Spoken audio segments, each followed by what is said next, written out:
China has by far the world's largest military. It currently has 2 million active soldiers.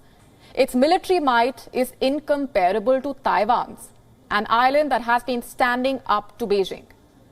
Taiwan remains massively outgunned with less than 90,000 ground forces, but a business tycoon has vowed to expand the island's army. Meet Robert Tsao. He is a Taiwanese microchip entrepreneur. Wearing a bulletproof vest and helmet, he has pledged $32 million to train and equip a 3.3 million strong civil defense force in 3 years to combat the threat of Chinese attack or invasion. The 75-year-old businessman is the founder of United Microelectronics Corp, a major microchip producer. But the dream of an independent Taiwan came to Tsao very late in life. He was formerly an active supporter of unifying Taiwan with China. He even renounced his Taiwanese citizenship in protest against a government investigation of his company. However, he says he had a change of heart after witnessing the crackdown on Hong Kong's pro-democracy movement. And now he has his Taiwanese citizenship restored.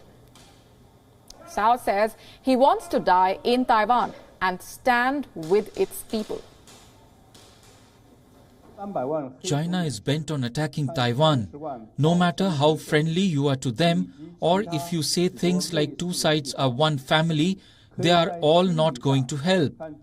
You are just deceiving yourself. The only thing Taiwan should do is to show that if you come and attack, we will annihilate you. As long as I am alive, I will not let the Chinese Communist Party turn Taiwan into next Hong Kong.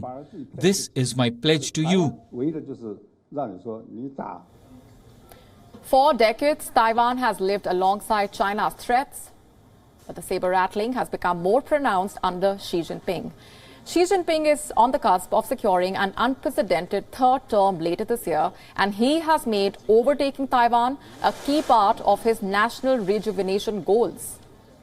In recent months, tensions have risen dramatically, especially after the U.S. House Speaker Nancy Pelosi's visit. China has repeatedly surrounded Taiwan with military drills. The Taiwanese leadership says the island will not bow down to China's pressure. After Russia's invasion of Ukraine, community appetite for civilian training has grown, but the Taiwanese government failed to address it. The government has been focusing on building its armed and reservist troops. Taiwan has struggled to fill positions and maintain an adequate fighting force.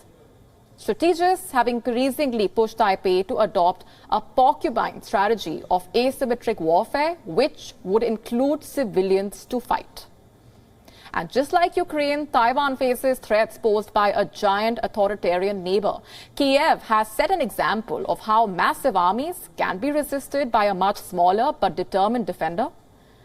Can Taipei put up a similar resistance in case of a possible Chinese invasion, is the immediate question.